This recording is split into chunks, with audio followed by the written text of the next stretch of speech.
Monkeypox smuggling case not the first link to China. Commentary.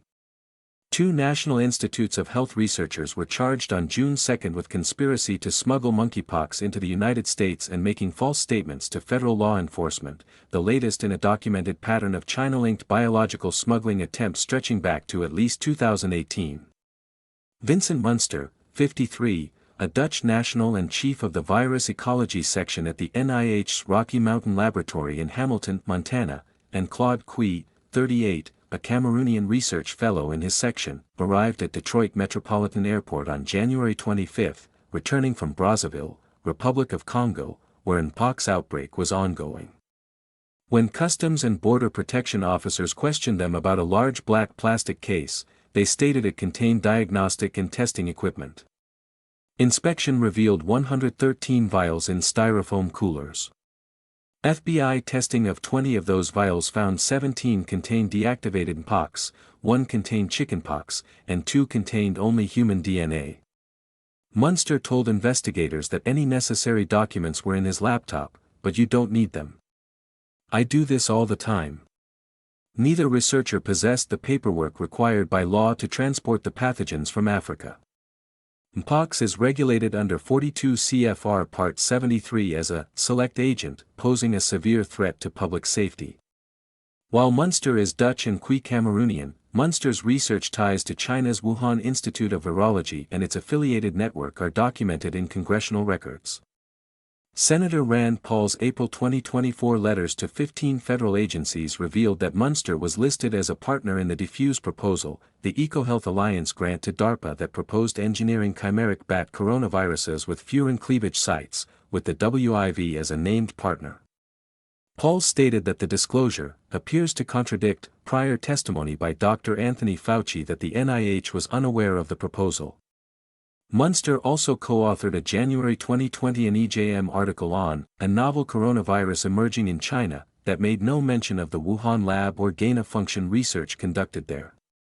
In 2021, Munster told Nature there was nothing suspicious about a novel coronavirus appearing in the same city as a lab conducting coronavirus research. 9 out of 10 times, when there's a new outbreak, you'll find a lab that will be working on these kinds of viruses nearby, he said. The Chinese Communist Party's ties to the WIV are a matter of public record. The WIV operates under the Chinese Academy of Sciences, a state council institution under direct central government authority.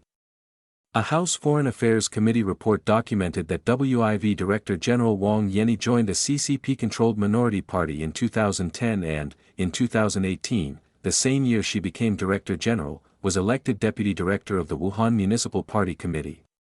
Until early 2020, the BSL-4 laboratory was managed by Yuan Zhiming, who served as president of the CCP committee within the Wuhan branch of the Chinese Academy of Sciences. According to the report, local CCP officials ran the WIV itself and directly managed the BSL-4 laboratory. The U.S. State Department determined that the WIV collaborated on publications and classified projects with China's military and has engaged in classified research, including laboratory animal experiments, on behalf of the People's Liberation Army since at least 2017. Declassified State Department cables obtained by U.S. right-to-know cited cyber evidence of PLA shadow labs at WIV, PLA involvement in the lab's construction, and WIV personnel with possible PLA ties, alongside a separate cable that addressed Beijing's military-civil fusion policy as applied to biotech. The House Permanent Select Committee on Intelligence found that the PLA's Academy of Military Medical Sciences collaborated with WIV scientists. The Fifth Institute of AMS, which China has publicly acknowledged as part of its defensive biological weapons program, maintained ties to WIV. The State Department assessed in 2005 that China operates an offensive biological weapons program, identifying the Fifth Institute as likely involved. The committee's 2022 unclassified report concluded there are indications SARS-CoV-2 may have been tied to China's biological weapons research program and faulted the intelligence community for omitting from declassified reports key information about the relationship between the PLA's Fifth Institute and the WIV. The Munster, Qui case is the latest in a series of China-linked biological smuggling incidents into the United States, most of them intercepted at Detroit Metropolitan Airport. The FBI's Chemical and Biological Intelligence Unit documented at least 3 such attempts in 2018 and 2019, all of which were stopped by CBP at Detroit Metro. In 2024 and 2025, federal prosecutors charged 5 Chinese nationals in separate cases. These included Yuhuang Xiang, a former Indiana University researcher who smuggled E. coli DNA concealed in a package labeled as women's underwear.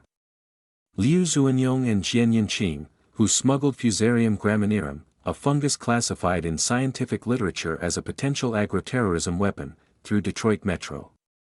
And Han Qingxian, a Wuhan doctoral student who mailed 4 packages of biological material to associates at the University of Michigan. Jian was a documented CCP member. Congressional committees subsequently requested records relating to $9.6 million in NIH and National Science Foundation grants awarded to professors who supervised the charged individuals. U.S. Attorney Jerome Gorgon Jr., who prosecuted the initial Michigan cases and now the Munster, Qui case, identified the former incidents as part of an alarming pattern that threatens our security, adding, "The American taxpayer should not be underwriting a PRC-based smuggling operation at one of our crucial public institutions."